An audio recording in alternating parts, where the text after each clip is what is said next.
大家好，欢迎收看爱上电子。今天咱们修这个飞利浦的 LED 灯。这个灯呢，现在用户把保险卸掉了，这个位置有一个保险，这是插模抗干扰电容，这是供膜抗干扰电感，这是整流桥。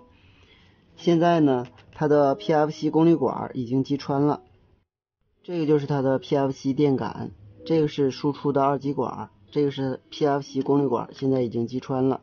这个是开关管，这个是开关变压器，这两个是输出的肖特级二极管，这两个是滤波电容，后边这个是一个降压的 DC 转 DC 的模块，通过这个电感配合。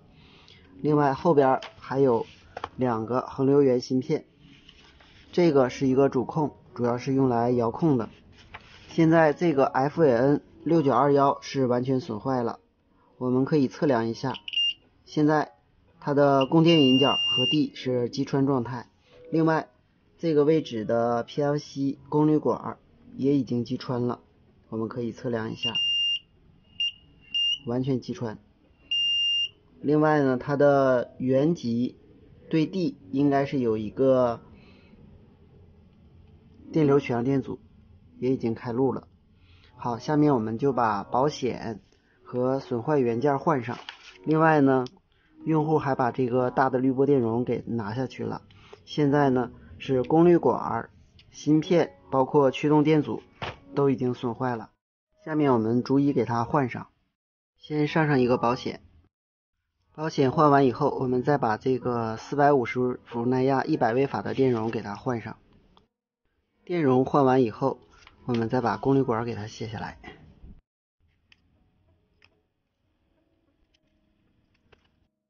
PFC 功率管是击穿状态，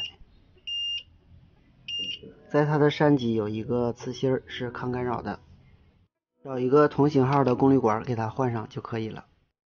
把功率管焊好。接下来我们把它的电源芯片给焊下来，这个芯片的型号是 FAN6921，它是给 PFC 电路和开关电源电路提供驱动信号的。好，下面拿好的芯片给它换上。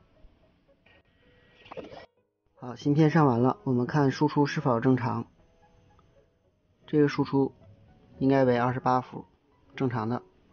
下面我们看一下300伏，这个位置应该是380伏，但是呢 PFC 功率管原极的电流取样电阻没有上，所以呢现在应该是300伏左右。我们测量一下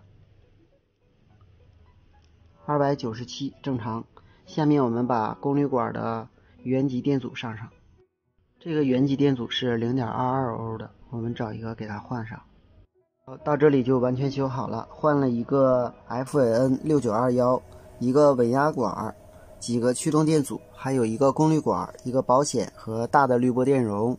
我们看一下它的输出电压，这是 PFC 输出电压是388伏，然后这个位置是开关电源输出电压是28伏，然后我们再看一下恒流源输出，这个呢是给 LED 灯供电的，这是 25.8 伏，这边同样是 25.8 伏，一共是两组。